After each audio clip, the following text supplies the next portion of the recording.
30 পারা কোরআনের মধ্যে সর্বপ্রথম পরিপূর্ণ সূরা হিসাবে এই সূরাই নাজিল করা হয়। এর আগে কমপ্লিট পরিপূর্ণ সূরা হিসাবে আর নাজিল করা হয়নি, এই সূরাই প্রথম। এর ফজিলতের উপরে 40-এর উপরে হাদিস আছে। 30 পারা কোরআনের সার মর্মর নাম হলো সূরাতুল ফাতিহা। এই সূরা নাজিল করার কারণ, শানে নুজুল এবং তার ফজিলত। আগে আসুন এই সূরাটা কেন নাজিল করা হইল সেই শানে নুজুলটা আগে জেনে লই। কোন প্রশ্নের জবাবে যদি সূরা বা আয়াত নাজিল করা হয় তাহলে ওই প্রশ্নটাই হয় এই সূরার নাজিল করার কারণ। অথবা কোনো প্রেক্ষাপটকে সামনে রেখে যে সূরা নাজিল করা হয়, ওই অবস্থাটা, ওই প্রেক্ষাপটটাই হলো এই সূরা নাজিল করার কারণ, যা তাফসীর কারকদের ভাষায় সববে নুজুল অথবা শানে নুজুল বলা হয়। সববে নুজুল মানে নাজিল করার কারণ, শানে নুজুল যে এই সূরা নাজিল করার অবস্থান। এই সূরাটা নাজিল করার যে প্রেক্ষাপট, এটা হইল যে আল্লাহর নবী বিশ্ব নবী রাহমাতুল লিল আলামিনের কাছে 40 বছর একদিন অতিবাহিত হওয়ার পরে জবলে নূরের হেরা নামক গর্তের মধ্যে সর্বপ্রথম ওহী নাজিল হয়। ওই সময় 5 আয়াত জিবরাইল আলাইহিস সালাতু ওয়াস সালাম সূরাতুল আলাকের শোনায় দিয়ে যে চলে গেলেন। এরপরে আর কোন সূরা বা আয়াত নাজিল হচ্ছে না। আর রাসূলের কোরআন শরীফের মধ্যে এমন আকর্ষণ যে বিশ্বনবী রাহমাতুল লিল আলামিনও কোরআন 5 আয়াত পড়ে যেমন একটা মজা লাগে, সে আরো যেমন কিছু নাজিল হইতো। কিন্তু আল্লাহর নবী বিশ্ব নবী রাহমাতুল লিল আলামিন দেখেন আসমান আর জমিনের মাঝখানে নূরের মিম্বরে বসে একজন লোক রসুলকে আহ্বান করে, কিন্তু কিছু কয় না। আর রসুলের ডাক শুনে কিছু ভয় হয়ে যায়। নূরের মিম্বরে আসমান আর জমিনের মাঝখানে বৈশা যদি আপনাকে ডাক দেয়, আমরা তো জুতা মোজা ভালাইয়া দৌড় দেব, যেরকম ঠিক না? আল্লাহ নবী বিশ্ব নবী রাহমাতুল লিল আলামিন কার কাছে বলবেন? তার সহধর্মিণী হযরত খাদিজাতুল কুবরা রাদিয়াল্লাহু আনহা, ওনার কাছে বললেন, খাদিজা, আসলে আমার পিছনে জানি কি একটা লেগে গেছে। আসমান আর জমিনের মাঝখানে বসে আমাকে ইয়া মুহাম্মদ কইয়া ডাকে। খাদিজাতুল কুবরা রাদিয়াল্লাহু আনহা তিনি নিজেও শিক্ষিতা মহিলা ছিলেন। ওই যুগে মহিলার মধ্যে শিক্ষিত হওয়া সংখ্যা খুব কমই ছিল। খাদিজাতুল কুবরা রাদিয়াল্লাহু আনহা বলেন, ওগো আল্লাহর নবী, চলুন যাই। তাওরাত কিতাবের একজন বড় আলেম, তার নাম হলো ওয়ারকা ইবনে নওফল।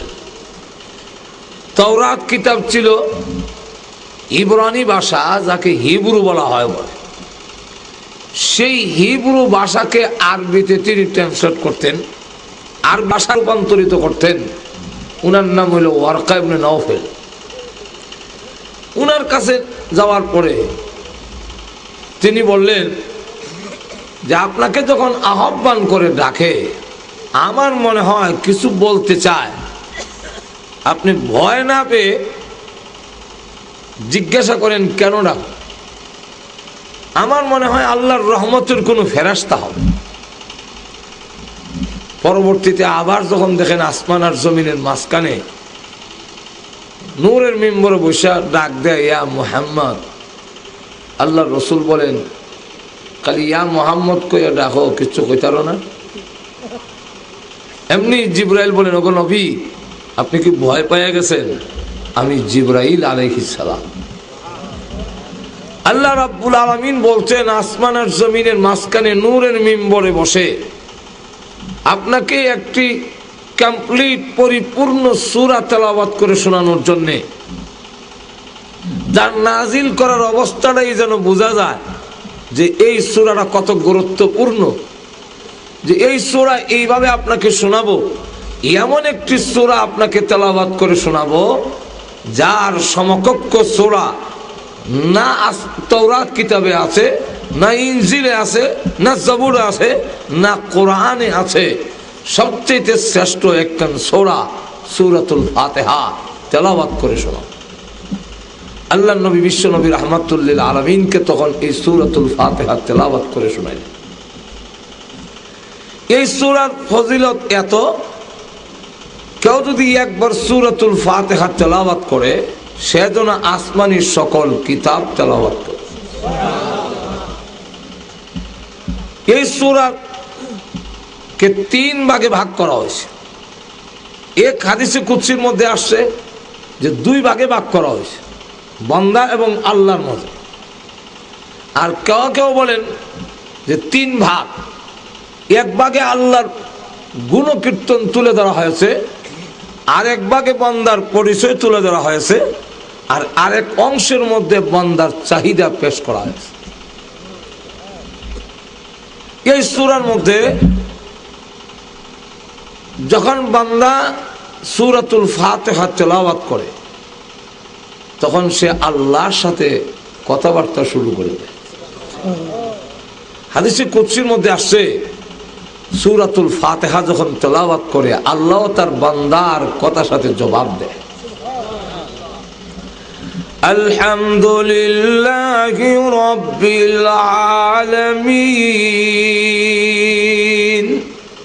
আল্লাহ তার জবাবে বলেন হামিদানি আবদি। তখন বান্দা আর আল্লাহর মাঝে কোনো হিজাব, কোনো পার্টিশন থাকে না। আপনারা বলতে পারেন হুজুর আমরা তো জীবনও শুনলাম না। আমরা না শোনার কারণ হইল আমাদের কান আর কলব গুনার ময়লায় পরিপূর্ণ, যার ফলে আল্লাহর জবাব আমরা শুনি না। কিন্তু এমন অনেক আল্লাহর বান্দা পৃথিবীর থেকে অতিবাহিত হয়েছেন যারা সূরাতুল ফাতিহা তেলাওয়াতের সময় আল্লাহ যে জবাব দেন সেই জবাব নিজ কানে শুনেছেন।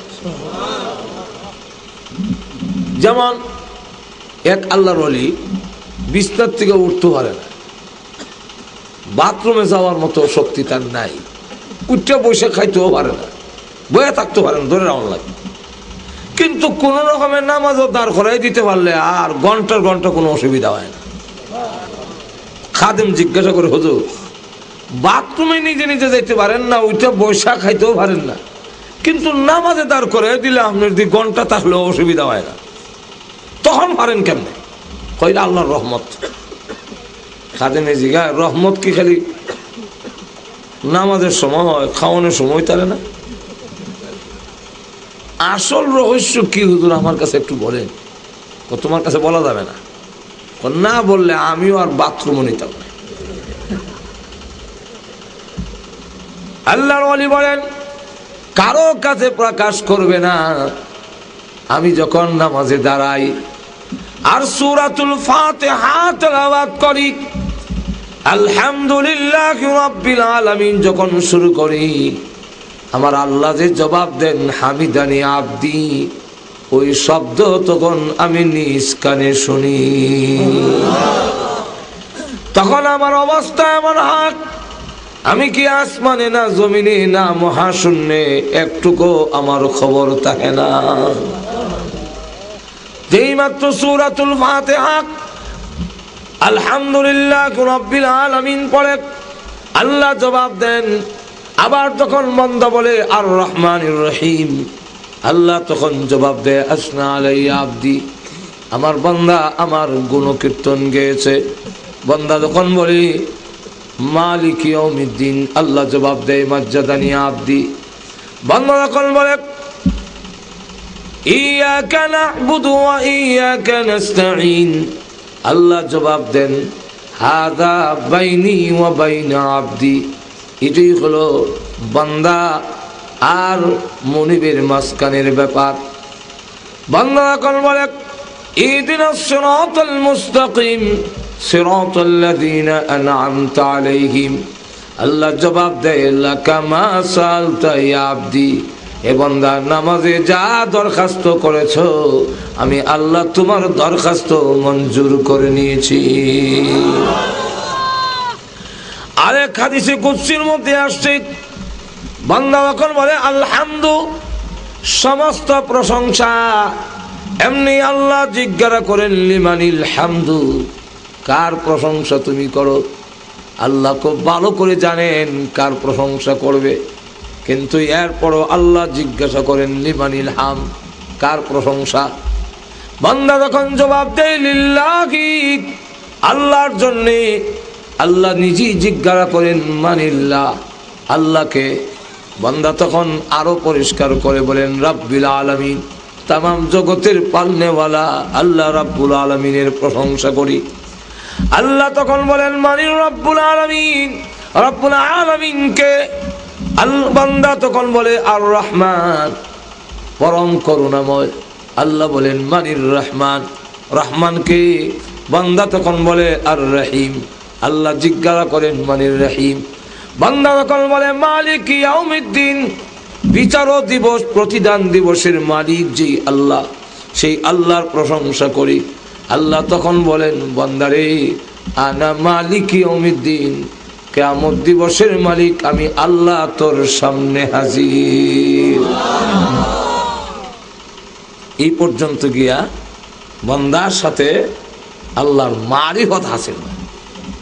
তাহলে বোঝা যায় নামাজ ছাড়া, সূরাতুল ফাতিহা ছাড়া মারিফত হাসিল আর তুজরে কন্যা নামাজ ছাড়া। কারণ নামাজের মধ্যে সূরাতুল ফাতিহা তেলাওয়াত করতে হয়, নামাজ ছাড়া মারিফত হাসিল হয় না। নামাজ ছাড়া যেই মারিফত, এটার নাম মারিফত না, এটার নাম হলো মরবার পথ। আরো জোরে কোন ঠিক? আমাদের দেশে এক শ্রেণীর লোক আছে নামাজ উমাজ ছেড়ে দিয়া মারিফতের পথ ধরছে। আসেনি এরকম? এটা কি মারিফত? আল্লাহ হওয়ার, আল্লাহর পরিচয় হওয়ার পথ না মরবার পথ? আল্লাহর পরিচয় হইব দূরের কথা, যে নামাজ পড়ে না এই ব্যক্তির শয়তান হয়, আমিও ডরাই। শয়তান হয়, আমারও বেনামাজি বড় ডর করে। এক বেনামাজির সাথে শয়তান সফরে 5 ওয়াক্ত নামাজ যখন পড়ছে না, শয়তান অনেক দূরে থাকে। তুমি এত দূরে, কাছে আও না। তুই আমার চিনছ? না, আমি এলাম মিস্টার ইবলিস। ইবলিস হলে তো আরো কাছে তখনের কথা, কাছে আও। তখন ডাক দিয়া কয় যে আমি তোমার কাছে আইতাম, আমি আল্লাহরে ডরাই। বলে কি ডর তোমার? শয়তান আবার ডরাও কেন? বলে ভয় পাওয়ার কারণ হইল যে আমি আল্লাহর একটা হুকুম অমান্য করেছিলাম, এতে এত বড় গজব যদি আমার উপরে পড়লো, আর তুমি আজকের 24 ঘন্টার ভিতরে আল্লাহর 5টা হুকুম অমান্য করেছো, না জানি আমার চাইতে আরো কোন বড় গজব নি তোমার উপরে পড়ে। আমি কাছে থাকলে এই গজব আমার উপরে পড়বো, এর লাগে আমি দূরে থাকি। তাহলে নামাজ চাইরা কোন মারিফত হাসিল হতে আর তো জোরে কন্যা নামাজ ছাড়া দিয়া যদি কেউ কয় বলে আমি মারিফতের পথ ধরছি, বুঝবেন ইডুই শয়তান। ঠিক না? ঠিক না? যাই হোক, যেই মাত্র আল্লাহ বলেন আনা মালিক ইয়াউমিদ্দিন, বান্দার যখন মারিফতের স্তরে চলে গেল, মারিফত মানে আল্লাহর পরিচয় পাওয়া, মারিফত যখন হাসিল হইল, এমনি বান্দা বলেন তার কথার ধরন পরিবর্তন করে ফেলে। দেখেন সূরাতুল ফাতিহা মালিক ইয়াউমিদ্দিনের পর থেকে কিন্তু এখন কথা বলার ধরন পাল্টাই নিছে। এটারে বালাগাতের কায়দায় হয় যে গায়েব থেকে খেতাবের দিকে এখন ইলতিফাত, তার দৃষ্টি হইল এখন খেতাবের দিকে। এতক্ষণ ছিল গায়েবের মধ্যে। সমস্ত প্রশংসা ওই আল্লাহর, যিনি তামাম জগতের পালনেওয়ালা, যিনি পরম করুণাময়, যিনি পরম দয়ালু, যিনি কিয়ামত দিবসের মালিক। এই যিনি সর্বনামটা ব্যবহার হয় ব্যক্তি যখন উপস্থিত থাকে না, তখন তার জায়গায় তিনি আর যিনি ব্যবহার হয়। যেরকম ঠিক কিনা আপনাদের কে ঘুমো ধরলিছে না এইটা। তাহলে সর্বনাম ওই যে তিনি আর যিনি নামের পরিবর্তে যা বসে তাকে সর্বনাম বলা হয়। এই যিনি সর্বনামটা যার প্রশংসা করা হবে, যার সম্পর্কে আলোচনা করা হয়, তিনি যদি উপস্থিত না থাকে, অদৃশ্য থাকে, গায়েব থাকে, তখন তার জায়গায় তিনি আর যিনি ব্যবহার হয়। এতক্ষণ পর্যন্ত তিনি বলছেন, আর ইয়াকা নাবুদুর মধ্যে পরিবর্তন করে ফেলছে। এখন আর তিনি নয়, এখন সর্বনাম যার প্রশংসা করা হবে, যার সম্পর্কে আলোচনা করা হবে, ওই ব্যক্তি যদি উপস্থিত থাকে তখন এই জায়গার মধ্যে তুমি শব্দ বয়। আর তো জোরে কর না, আমার কথা বুঝেন না আপনারা? তো বুঝলে কিছু হ্যাঁ না কইেন। ওই জায়গায় তখন কি বয়? তুমি। তুমি হইল ডাইরেক্ট, এখন ঠিক না? তখন বান্দা কি বলে দেখেন, তার ধরন পাল্টাই ফেলছে। এখন বান্দা বলে ইয়্যাকা না'বুদু ওয়া ইয়্যাকা নাস্তাঈন। ইয়াকা না'বুদু, একমাত্র তোমারই রশি লাগাইয়া, একমাত্র তোমারই ইবাদত করতেছি এবং করতে থাকবো। এখন আর তিনির ইবাদত করব কয় না, এখন তিনি কয়। অর্থ কি তিনি? তা আগে তিনি কইলো, এখানে তুমি আইলো কেমনে? তাই তিনির থেকে তুমির মধ্যে আইছে, মারিফত যেহেতু হাসিল হয়েছে, আল্লাহর পরিচয় যখন হয়ে নিলাম, আল্লাহ আমার সামনে, আল্লাহ হাজির ও নাজির, আল্লাহ আমার সামনে উপস্থিত। যেরকম ঠিক কিনা? যিনি সব জায়গায় উপস্থিত থাকেন, সব জায়গায় দেখেন, তাকেই বলা সর্ব অবস্থায় আসা যাওয়া করেন না, সব সময় আছেন, তাকেই বলা হয় শরীয়তের পরিভাষা হাজির আর তো দেখেন না, হাজির নাজির। তো আল্লাহ হাজির আছেন, সবসময় থাকেন, সবসময় দেখেন, সবসময় তিনি, তার দেখা বাতিল হয় না। আর আইছেন আবার গেছেন, হাজির নাজির হয় না। এমন আইলে গেলে আসা যাওয়া করলে যদি হাজির নাজির হয়, তো আমিও হাজির নাজির। আমার কেউ কইবেন নি হাজির নাজির? আর তো এখন কেন বলবেন না? আমি তো আইলাম গেলাম। এই পর্যন্ত এই মাহফিল হলো 3 নম্বর, আর একটা জামু তো করইব। তো 60টা তো আজকে আসা যাওয়া করলাম, আমার কেউ হাজির নাজির করবনি? কেন কইতো না? কইতেন না কেন? আমি তো এসে গেছি। যেরকম ঠিক কিনে তো নবী আইসেন গেছেন, নবী আগে ছিলেন না, এখন আইসেন আবার যায়। যেরকম ঠিক না? এরকম হইলে হাজির নাজির আর তো যেরকম না, হাজির নাজির হয় না। হাজির নাজির হইলে আইসে আর যায় না। আমরা এখানে আসার আগে আল্লাহ এখানে ছিলেন কিনা? আর তো যেরকম এখন আছেন তো, আবার আমরা গেলে গেও। তাহলে আল্লাহ রাব্বুল আলামিন বলে, আমি তোমার সামনে হাজির, বলো কি বলবে? তখন বান্দা কয়, তাহলে এখন উচিত হইল আমার পরিচয়টা তোমার সামনে তুলে ধরা। তোমার পরিচয় তো পাইলাম, এখন আমি কে? আমার পরিচয় দেই। ইয়াকা না'বুদু ওয়া ইয়াকা নাস্তাঈন।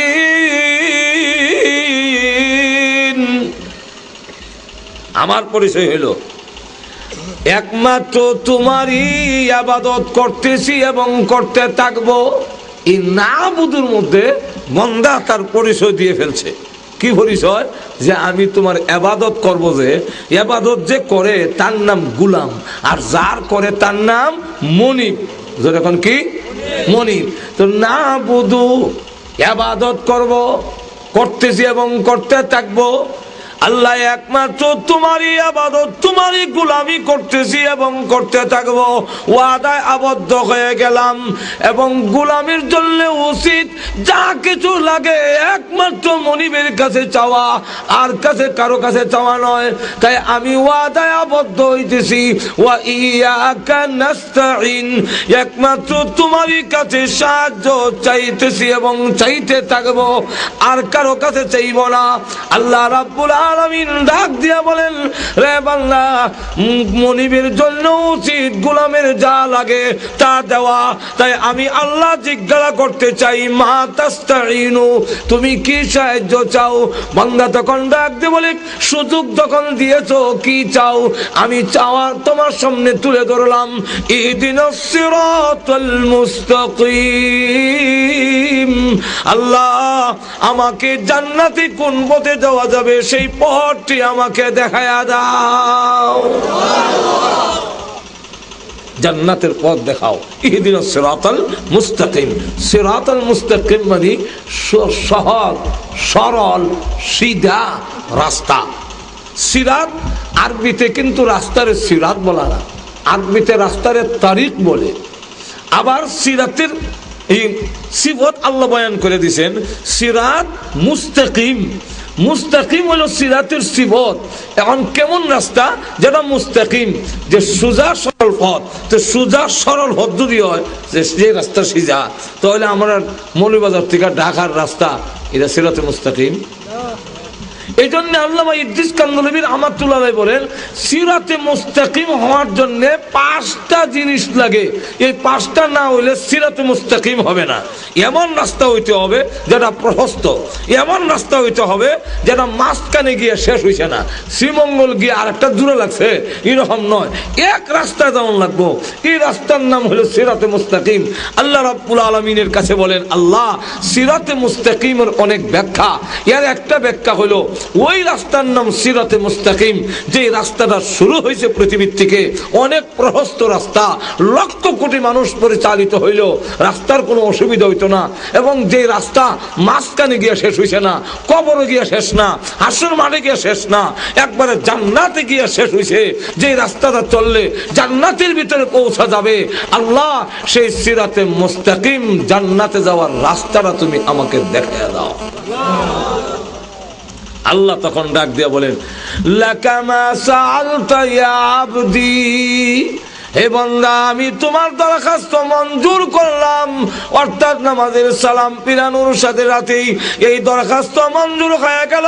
5 ওয়াক্তের নামাজ যদি সঠিকভাবে আদায় করে, আর তুমি যে ওয়াদা করেছো 2টা ওয়াদা, ইয়াকা নাবুদু, আল্লাহ রাব্বুল আলামিনের ইবাদত গোলামি করবে, কারো গোলামি করবে না, আর কারো কাছে কিছু সাহায্য চাবে না। এই 2টা শর্তের উপরে যদি ঠিক থাকতে পারো, আমি আল্লাহ ওয়াদা দিলাম তোমাকে জান্নাতে পৌঁছাবার অঙ্গীকারও আমি আল্লাহ গ্রহণ করে নিলাম।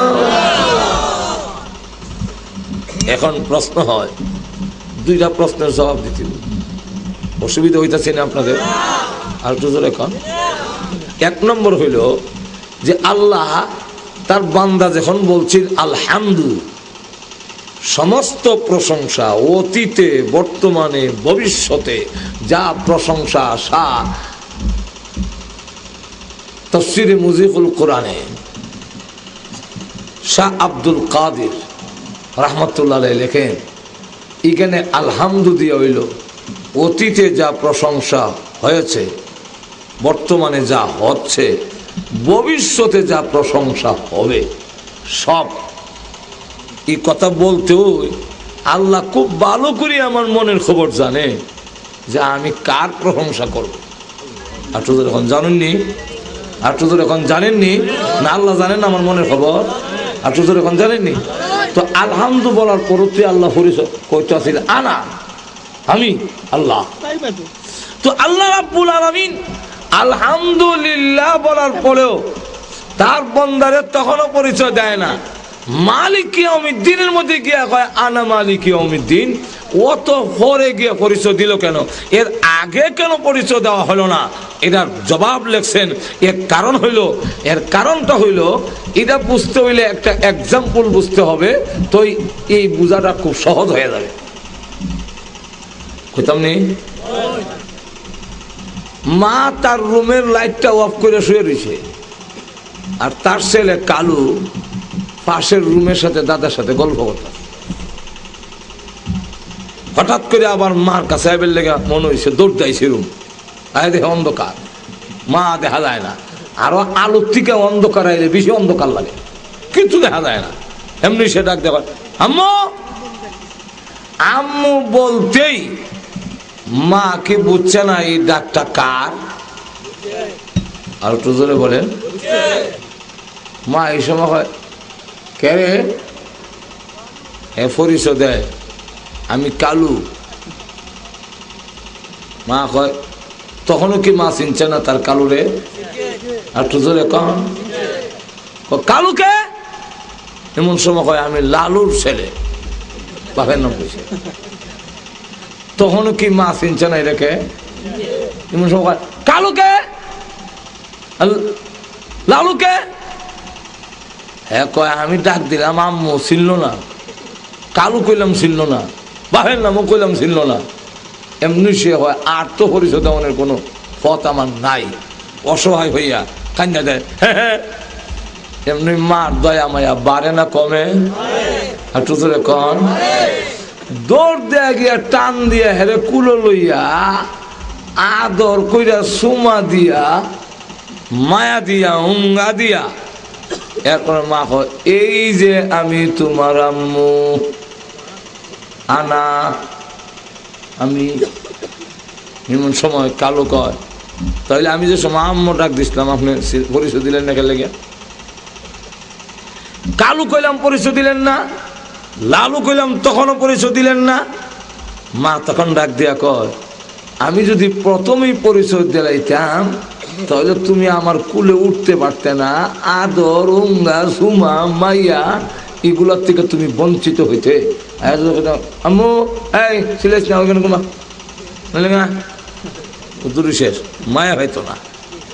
আমি তোমাকে আমার কুলে উঠাবার জন্যে, আমার স্নেহ মমতা মায়া দেওয়ার জন্যে এই অভিমান করছিলাম। এই অভিনয়টা করার কারণ হইল তোকে আমার মায়া বাড়াইয়া দেওয়ার জন্যে, আমার কুলো উঠাবার জন্যে, আদর মায়া দেওয়ার জন্যে আমি টান দিয়ে কুলো উঠাইলাম, মায়াও দিলাম, সুমাও দিলাম, হুঙ্গাও দিলাম, সব কিছু দিলাম। ঠিক তেমনি ভাবে আল্লাহ বলেন বান্দার প্রতি আমার মায়া, আমার স্নেহ, আমার দয়া বাড়াবার জন্যে প্রথমে পরিচয় না দিয়া তার জবান দিয়ে আমার সিফতগুলো যখন উচ্চারণ করাচ্ছি তখন দেখা যায় হ্যাঁ কয় আলহামদুলিল্লাহ, আরো কয় রাব্বিল আলামিন, আর রহমান, আর রহিম, মালিক ইয়াউমিদ্দিন। এইভাবে কইয়া আমার দয়া মায়া তার লাগা বাড়াইয়া যখন মালিক ইয়াউমিদ্দিন পর্যন্ত যায় তখন আমার দয়া মায়া চূড়ান্ত পর্যায়ে যায়, তখন আমি তাকে টান দিয়া আমার রহমতের কোলে উঠাইয়া তোমাকে পরিচয় দান করি। এখন আসুন বান্দা আবার কইল ইহদিনাস সিরাতাল মুস্তাকিম, অথচ আল্লাহ বললেন তুমি কি সাহায্য চাও বলো। বান্দা কিন্তু এই সময় বহু জিনিস চাওয়ার সুযোগ আছে। যে সময় হয়তো আল্লাহ লন্ডন যাওয়ার বহু আকাঙ্ক্ষা, লন্ডন যাওয়ার ব্যবস্থা করে দেয়। আল্লাহ যাওয়ার ব্যবস্থা করে দেওয়ার মতো ক্ষমতা আসেনি? আর টুজুরে কান। অথবা যদি বলতো আল্লাহ বিয়ে করছি না, সুন্দরী এক বউ আমারে তুমি হওয়াই দাও, দেওয়ার মতো ক্ষমতা আসেনি? আর টুজুরে কান। আল্লাহ 5 কোটি টাকা আমাকে দিয়ে দাও, তাহলে 5 কোটি টাকা দেওয়ার মতো ক্ষমতা আল্লাহর আসেনি? তো টাকাও চাইল না, বউও চাইল না, লন্ডন যাওয়ার সুবিধাও চাইল না, না চাইয়া সিরাতে মুস্তাকিম চাইল কেন? এটাও বুঝতে হইলে আর একটা এক্সাম্পল বুঝতে হবে। এটা হইল একবার আপনাদের এলাকার একজন লোক, তার বাড়িও আছে, মার্কেটও আছে, জায়গা জমিন যথেষ্ট আছে, ছেলেরে বিয়েও করেছে এক সুন্দরী দেখা। কিন্তু দেখা গেল এর পরেও এই ছেলে বিদেশ যাবে লেগে, সৌদি আরব যাবে লেগে পাগল হয়ে গেছে। বাবা কয় আমার জায়গা জমিন আছে, টাকা আছে, আছে, দোকান আছে, তুই সৌদি আরব যাবি এখানে না? হ্যাঁ এমন পাগল হয়েছে, না দিলে টাকার তলে করে আমি জান দিলাম। শেষে কয় ঠিক আছে যা, দিছে ব্যবস্থা করে। হ্যাঁ ভিসা লাগাইছে রিয়াদ, সৌদি আরবের রাজধানী, আর চক্কর লাগাই গিয়ে মক্কায়। রিয়াদ ভিসা লাগাই মক্কাত গিয়ে ঘুরে পুলিশে ধরে লিব, পুলিশে ধরে লেগে গেছে জেল, 2 বছর জেল কাটছে। কোন একদিন দেশের বাদশা গিয়ে জেলের ভিতরে ঢুকছে, দেশে জেলখানার অবস্থার খোঁজ খবর নেওয়ার জন্য। তো জিজ্ঞাসা করো তোমার নাম? আমার নাম এই। বাড়ি কই? ইন্দোনেশিয়া। তোমার বাড়ি? মালয়েশিয়া। এর কাছে গিয়া তোমার বাড়ি? আমার বাড়ি বাংলাদেশ। তোমার নাম? আমার নাম সবির আলী। তোমার বাবার নাম? দবির আলী। দবির আলীর ছেলে সবির আলী আমার জেলের ভিতরে কেমনে বাংলাদেশের বেলা? আমি রিয়াদের বিষয় লাগাই ইসলাম, কেন মক্কায় ঘুরলাম, এই জন্যে আমাকে এখানে নিয়ে এসেছে জেলখানায়। সৌদির বাদশা কয়, তুমি যে অপরাধ করছো এই অপরাধে 2 বছর জেল খাটার কথা নয়, কারণ দেশ তো একটাই, শহর 2টা। সুতরাং আমি এই দেশের বাদশা, আমার সাথে যখন তোমার পরিচয় হয়ে গেছে, বলো তোমারে কি হেল্প করতে পারি, কি সাহায্য করতে পারি।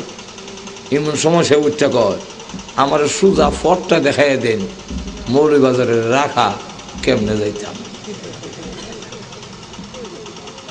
যেরকম ঠিক কিনা? যেই মত হ্যাঁ কইল রাখা আসার জন্য। অথচ বাদশা যখন জিজ্ঞাসে কি সাহায্য চাও, সে কিন্তু এই কথা বলার সুযোগ ছিল, জেলখানার ভিতরে আমার এয়ার কন্ডিশন ফিট করে একটা বাড়ি বানায় দেন। বাদশার দেওয়ার ক্ষমতা আসেনি? আর তো জোরে কন। অথবা সুন্দরী একজন মিশরীয় মহিলা বিয়ে করাই দিলেন, আর না হয় 5 কোটি রিয়াল দিয়া দেন আমাকে। বাদশা দেওয়ার মতো ক্ষমতা আসেনি? টাকা চাইল না, সুন্দরী স্ত্রী চাইল না, জেলখানার ভিতরে বাড়ি চাইল না। কেন চাইল না?